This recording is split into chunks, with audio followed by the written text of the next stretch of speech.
Do not fall for the pro-war propaganda. This is the same playbook that they used in 2003, so here's a little recap for those of us who were too young to remember it. President Bush's public relations campaign began in September of 2002 when he went in front of the United Nations to warn the world about how Iraq was supposedly building weapons of mass destruction. He even brought Benjamin Netanyahu, yes, that Benjamin Netanyahu, to the UN to tell them that there is, quote, no question whatsoever that Saddam is seeking and is working towards the development of nuclear weapons. Bush's claim about weapons of mass destruction was always a lie, and the UN proved it. They passed Resolution 1441, which sent international inspectors into Iraq to investigate whether or not they were developing WMDs. Iraq and Saddam Hussein, their leader, agreed to the inspections, let the inspectors in, and they concluded that Iraq had no weapons of mass destruction. Since the Bush administration had already decided that they wanted to invade Iraq, it didn't matter that the whole world knew that the WMD claim was horseshit. All they had to do was convince the American public. So he sent the most trusted member of his administration, Secretary of State Colin Powell, to the UN to give this now infamous testimony, where he held up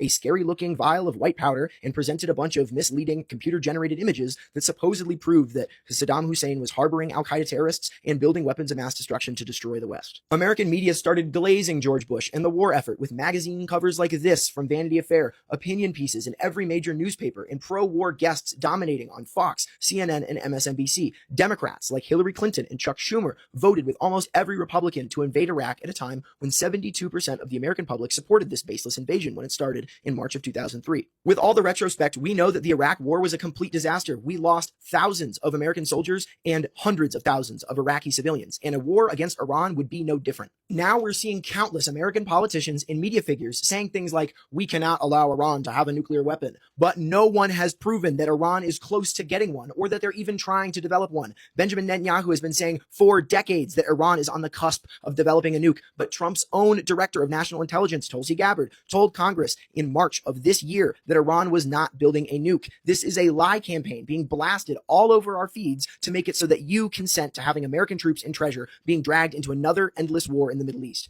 Gen Z won't buy this, especially if they drop me a follow and stay educated. If you make a war sound like the end of the world, people are more likely to accept extreme violence. Let's talk about the Israel-Iran conflict through a literary lens. Yes, Israel is bombing Iran, and yes, Iran is retaliating. But what's really happening is a battle over meaning. Israel's leaders are saying, we had to strike. Iran is close to building nuclear weapons. We're defending ourselves from extinction. While Iran's leaders are saying, this was an act of war. Innocent people died. We must defend our country and our pride. These are narratives, symbols to justify violence and rally support. Just like in books, the storyteller controls the meaning. Literature teaches us to ask, whose version of the story are we hearing? And more importantly, what are they leaving out? Let's think about what was hit. Iran's top nuclear facilities, famous scientists, key military leaders, a building near Qom, which is a religious and ideological hub. The targets are not random. Israel didn't attack to stop weapons. They hit key places that represent Iran's identity,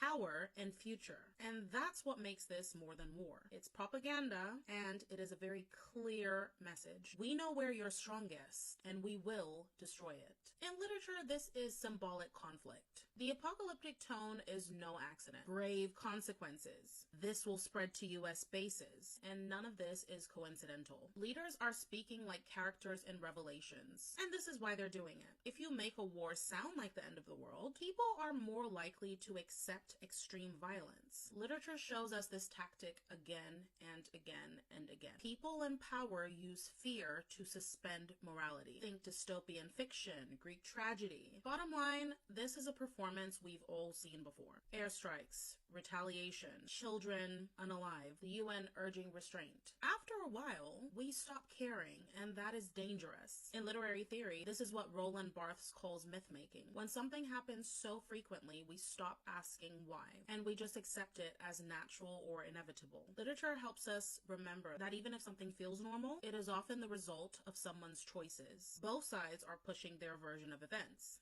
But let's think about the people who lost their homes. The parents that are holding their children's bodies. They are not speaking at press conferences. In literature, we learn to listen for the silences, to ask who is being erased. Literature helps us ask better questions. It helps us see beyond the headlines. It reminds us that language shapes perception, and perception justifies war. There is no such thing as an inevitable conflict. If Israel and Iran go into a full war, as it seems it will, Israel will embark on the largest propaganda campaign we have ever seen. in social media ads, social media posts, all you will see is how the Christian God is supposed to protect Israel, how Christians have a moral duty to protect Israel. If this war escalates, this is all you will see on the TV, all you will see on the news, that Christians, that we are obligated to somehow protect a Jewish nation that is not ours. We are obligated to protect Jerusalem, which is not ours, Tel Aviv, which is not ours, all of this land, which is not ours. Israel likes to paint the Muslims as the enemy of Christians, which in reality the Muslims are the enemy of the Jewish people, and the Jewish people are the enemy of the Muslims. Don't get any of this twisted. As Christians, we do not have a dog in this fight. The only thing we can hope for is that it is resolved peacefully, and it won't. So don't pick a random side like Israel and fall for their social media psyop. Times, CNN, the Wall Street Journal, I looked at them all last night. And they're all saying, oh my God, it's murder in the streets in Iran. Oh my God, this human rights organization is saying, 172 dead. Okay, that human rights organization is based in London. And it's funded by the Israelis and Iranians in exile. They're the ones backing the protesters and the CIA. So you can't. So there's no reliable information. There's no reliable information. Now, are people being killed in Iran? Absolutely, yes. But think of this too. Do we know that these people aren't being killed by Israeli-backed protesters? Because the Israelis have been bragging over the weekend that they're the ones backing the protesters. And I'll add another thing that literally no one is reporting. Protesters set on fire 48 fire engines in Tehran, 48 fire engines, so that they cannot respond to fires. Why? Because it's the Israeli-backed protesters setting shit on fire.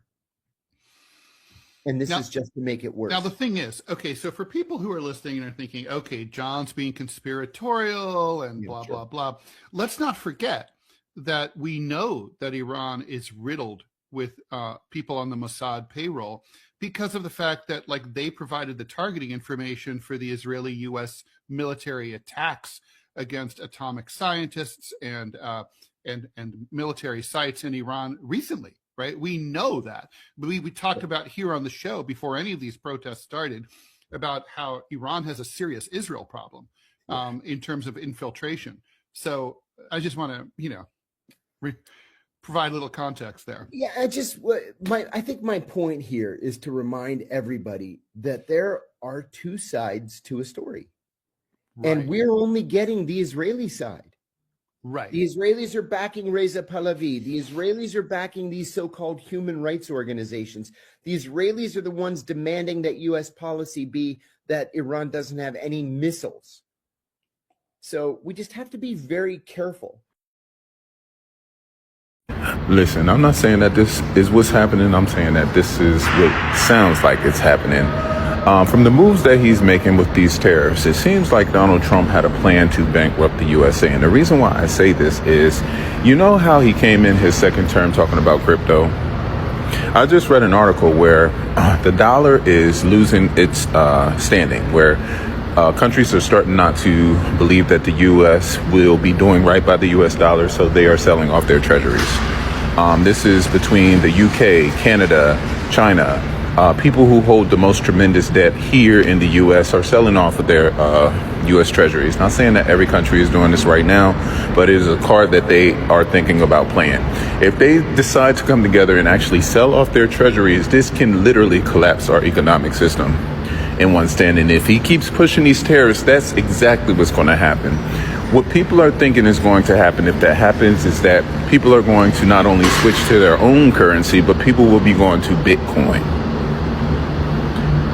Now, I thought that was kind of ironic simply because Trump is coming up all of a sudden promoting Bitcoin. Now, you know how he was super against it his first term. Now, all of a sudden, this is a big thing for him.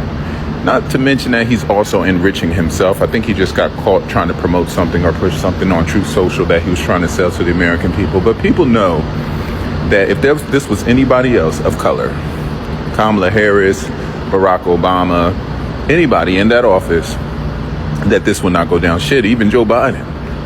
this wouldn't go down. Now, you're talking about corruption. This is corruption at its highest level, and you don't need an expert to see it. The American people are not stupid. We know what you're doing with our money. We know that you're shutting down the most needy programs that people need because you're trying to, quote unquote, get away waste. No, you're not trying to get rid of waste. You're trying to dismantle the system so people no longer believe in it, so you can declare yourself a king and have complete control over our finances and what we get and what we don't get, what we invest in and what we don't invest in, who stays there and who doesn't. That's point blank, period, punctuation. In America, y'all did this. Y'all birthed this man. Y'all allowed him to go through your legal system and break the law the way that you did, because you know you wouldn't have allowed a black man to do it. But because this man was white and he had money and he had privilege, and he basically resurrected his base, who also aligned with that type of ideology, who aligned with white supremacist views, who aligned with inequality, who aligned with segregation, who aligned with hate. Y'all gave him a platform. Every news station here in America should have shut down, even following this man, even putting his quotes in your journalism, even giving him the clout that he was so desperately trying to grab. Why was y'all continuing to cover this man while Joe Biden was in office for 4 whole years, while he sat there and spewed nonsense and misinformation? Y'all did this. Y'all birthed this man into what he is right now. Y'all enabled him to take over y'all goddamn country. This is the problem that we have with America. We have an unequal justice system that only favors the rich and looks down on the poor, the people who are not even a threat to this goddamn country. Yet we have to fund this nonsense. First it was us. First it was slavery who funded the system. Now they're using immigrants to fund the system because they can't no longer use us, because we're dying out and shrinking here. But at the end of the day, they still need labor. So where is it going to come from? Now they're talking about switching to automation, robots. See, y'all think that they're going to bring jobs back to America so that we can occupy those goddamn seats. No, this is for automation. This is where we're moving to, technology. These CEOs no longer want to pay for labor. Okay, so where does that leave us, you ask? Good question. That's something that you got to ask the Trump administration. But see, y'all not answering those questions because y'all don't want to put him in the hot seat. Y'all too busy acting like Shaq, hugging up on him, trying to kiss the ring, so that you can get a little kickback, a little money in your pocket, while you sell out America and its people. So y'all go ahead. Y'all quote MAGA again. Make America great again in his cult. Go ahead. Keep doing it. Watch this dollar completely collapse and we'll be looking like a third world fucking country.